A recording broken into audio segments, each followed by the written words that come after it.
Let me ask you something. What would you do if money didn't matter at all? It sounds like a simple question, right? But for the philosopher Alan Watts, the answer to that question, well, it could unlock a huge trap that so many of us fall into in modern life. So let's dive into this really provocative idea.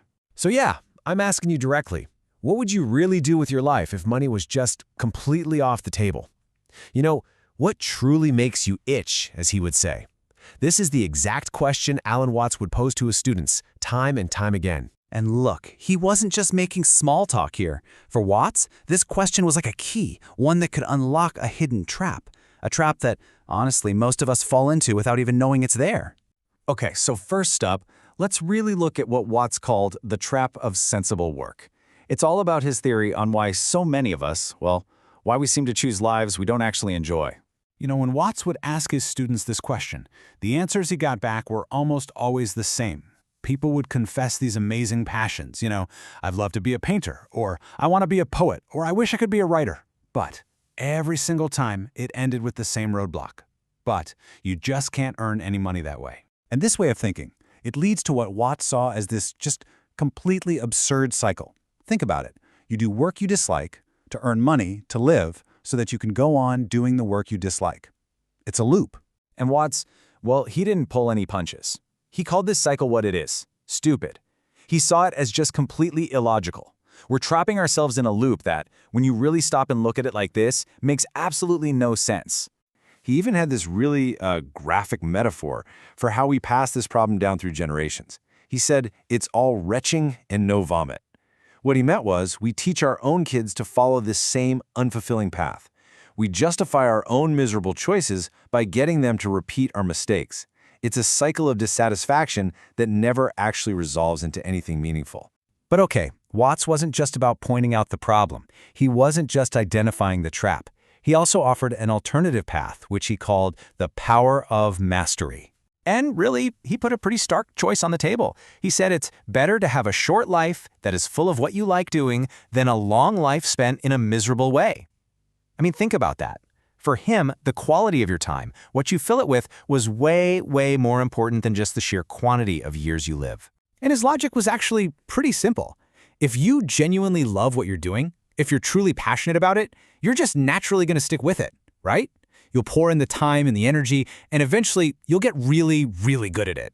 And here's the kicker. This is the payoff. Once you become a master of that thing, people will start to value your skill. His whole point was that if you are truly interested in something, chances are other people will be interested in it too. And a master can eventually get a good fee for whatever it is they do. Okay, so from here, Watts takes this whole inquiry a step deeper.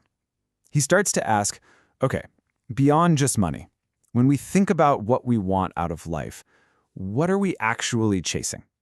And this is what brings us to what he calls the illusion of control. Yeah, he had a pretty fancy name for this desire, technological omnipotence. But really, it's just this deep-down fantasy we all have of being able to control every single aspect of our world, To bend reality to our will instantly. I mean, just imagine it for a second. Apples that never ever rot, clothes that never wear out, being able to transport yourself anywhere in a blink. It's this dream of a world with zero friction, right? No waiting, no decay, no problems. It's the ultimate power trip. But, and here's the huge paradox, what if you actually got that? If you achieved total control, if the future became 100% predictable, what would you have? You'd have a future that's already the past. There'd be no surprise, no discovery, no adventure. It would be boring. So if perfect control is actually a dead end, then what is it that we're really after? Watts suggests that our deepest desire is something else entirely. So let's just sit with that for a second. If the goal isn't to be in complete control of our lives, then what is the point of it all? Well, according to Watts, the thing we truly deeply want, it all boils down to one single word: surprise. That's it. We actually crave the unknown, the unexpected, that thrill of not knowing what's waiting just around the corner. But here's the crucial trade-off, and this is so important. To have the pleasant surprises, you also have to accept the risk of the unpleasant ones. You can't have one without the other. Life's excitement, it's a package deal, and it always comes with risk.